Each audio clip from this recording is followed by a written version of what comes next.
Khavryuchenko. I'm most likely the worst public speaker on the planet, so I will use those pieces of dead trees to help me through. And I will be talking about governance in distributed organizations. This year, Giacomo, in his presentation called ICO Trilemma, pointed to the incapability of current management framework to successfully grow organizations that would be distributed, be able to enforce complex behavior, and be censorship resistant, again, for example, against regulators, all at the same time. He used assumptions that the organization has to be completely centralized and thus easy to censor. I'm going to challenge this assumption.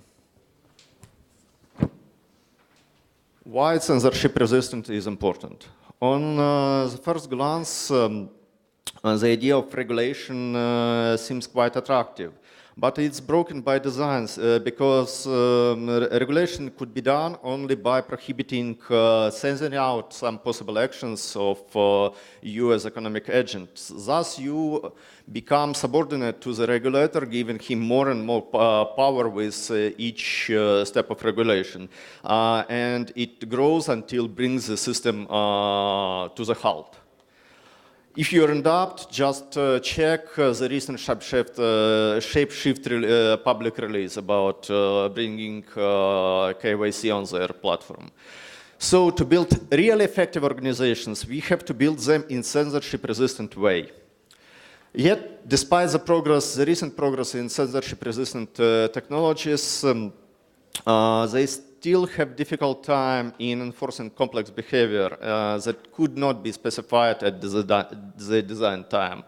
This brings up a governance problem. How organization stakeholders could coordinate their actions for their common benefit in a censorship-resistant fashion.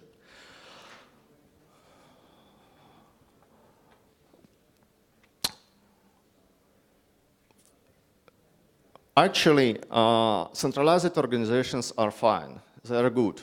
People built organizations for 1,000 years, and actually the history of civilization is the history of organization. So far, only centralized organizations survived because they allowed different people to specialize in different activities. But centralized organizations have their inherent problems. They are persistent to change and to adapt. They are slow to adapt. They are politically driven, and they are driven by internal goals, not by the original purpose why organization was created.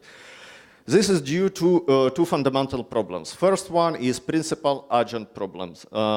It happens when one person, the agent, is allowed to make decisions or actions on behalf of another person, the principal.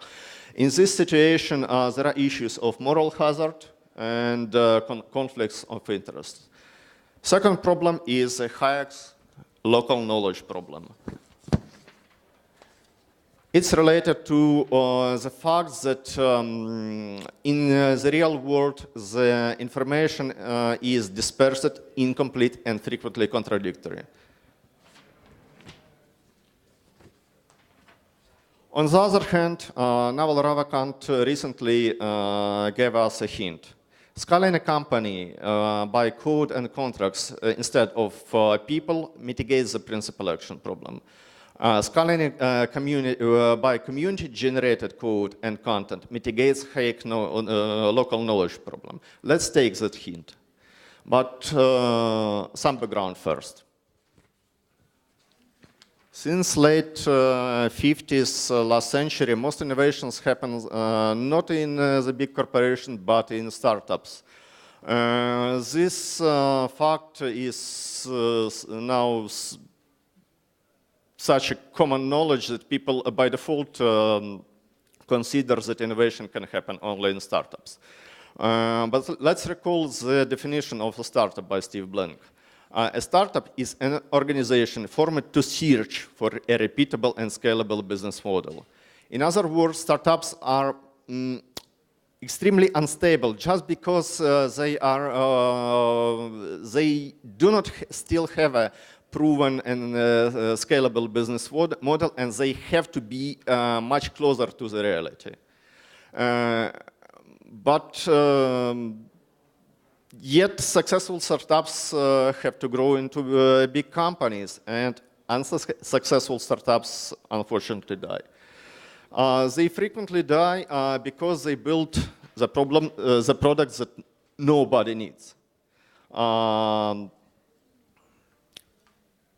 To solve this issue, for last, say, 15 years, startups are run in lean startup fashion, which is a methodology for developing businesses and products which aims to shorten product development cycles by adopting a combination of business-driven hypothesis, experimentation, iterative product releases, and validated learning.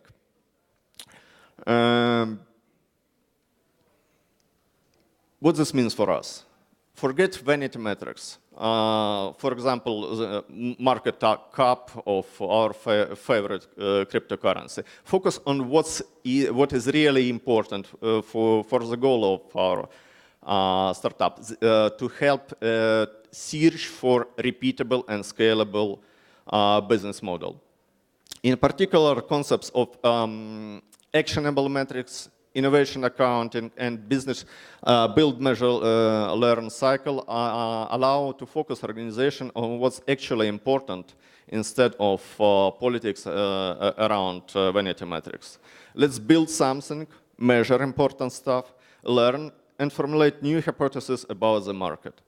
And one of the most useful tools to state business hypotheses, I consider business problem statements. They consist of 3 parts. The original goal of the products that we created, the problems that business has identified that requires our attention, the impact that it has on our business or product or service, along with any data required, and a specific request, but stated not in feature requests or specification of what software has to be implemented, but in the change that we are seeking in our customers' behaviors. This tool allows us to specify a sub-problem to solve and to allow our main organization to search for business model, for profitable business model faster. And one might solve such sub-problem in the same fashion, in the same lean startup fashion, using the similar build, measure, learn cycle. And this has not, it could be done within the same organization, but nothing requires for us to do this. For example, we can try to solve sub-problem using just like X Prize did it with their prizes using incentivized competition. But until recently, there was a challenge. How we can incentivize properly different teams and do it in a scalable manner. Here comes crypto. Recently, as a byproduct of different discussion, I gave a tweet that about 3 topics that are extremely important when defining governance in crypto. First of all, what voter loses or pays in a case of a bad decision or a conscious attack, what he has to pay or contribute in exchange for a voting right, and finally, who has the right to vote and why. Governance in crypto is a hot topic, but I guess I am quite short on time, so I will just remind you what we have to date. The DAO. you obviously remember that the DAO was a smart contract format in first half of 2016 that tried to mimic the venture fund. Here, the water downside would be the potential depreciation of the token that he received. He paid Ethereum to get DAO tokens, and anyone who held the DAO token could vote.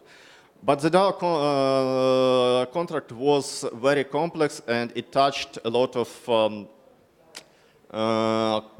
it raised a lot of questions that were not answered during the launch, including various game theoretical challenges in splitting off the DAO, and finally this vector was used to attack and drain the funds. But what the DAO did, it opened the wave of ICOs. During last year, ICOs raised more than $6 billion, but let's check what actually was sold. So, in a regular ICO, as it was marketed, the downside of the water was the potential depreciation of his ICO token. Water usually paid his Ether for the token of the project he bought. But the issue was that actually people who had the right to vote were just a centralized management of this project. ICOs are not decentralized organizations. Thus, when regulators stepped in, it was just like a cold shower on the market, and the numbers and the amount of ICOs that raised fund changed dramatically. Actually, this year, ICOs raised more than last year up to date. I guess, as far as I remember, it is 6.9 billion versus 6.1 last year, but most funds came not from a regular Joe investor, not from retail side, but from venture funds, hedge funds, and family funds. So let's see if we can, if we really have something simpler than the DAO and much more decentralized than regular ICOs. Dash DAO. It has much simpler structure than the DAO. It consists of treasury that is funded by part of block reward. It It consists of proposals that could be submitted by anyone paying a fee, and masternode owners who have to hold significant collateral in Dash and have to run a service to support a second layer of services on the Dash networks. This DAO actually works. But from my experience, it has also some issues. I think that main issues that the DAO Dash Treasury grants. There are not any regular, there are not loans, not investments, not any other commercial vehicle. And the only thing that precludes the proposal owner from running away with the money is his reputation, which in pseudonymous or anonymous network is not that a big thing that, as we discovered last year. Also, Dash Treasury is a single-layer system. Since Dash doesn't really support any second-level tokens nor smart contracts, it has difficulties to scale to complex projects or scale to support many small activities. So, let's try to re-implement it on Ethereum. Let's see. We can't use regular ERC20 token with fixed supply because Treasury is funded from miners' rewards. So my plan is to take a simple POS token on Ethereum and modify it so some POS seigniorage would fund the Treasury. Also, exchange smart contract would give us some liquidity to kick in game theory. And reimplementation of the Dash DAO on Ethereum network, which is just the simplest tool we can use for the job, opens us opportunity to add obvious improvements, or at least experiments. We can require bonds from project proposers that, in case of failure to deliver, would be either burned or returned to the treasury. We can bake in the way to determine if the some formal way to determine if the project was successful or not. For simpler projects, it could be defined in the smart contract that would receive funds. For a more complex one, we can use the same voting system or use external arbitration. We can experiment with various forms of liquid democracy, introduce collateral lockups, whatever you would like. And since project proposal could fund not just an externally owned address, but any smart contracts, we can bring a second layer by funding similar POS DAO smart contracts that would have its own set of holders, own goal, own rules. This way, okay, my time is over. So this way we can scale our governance system as small or as big as we would like. And since the voting happens happens on chain, we can make it as private or as public as we need. The development will happen in this repository. Right now, it's just a fork of an original project. If you would like to hack some solidity or break things, you are welcome to join. Thank you. Cool.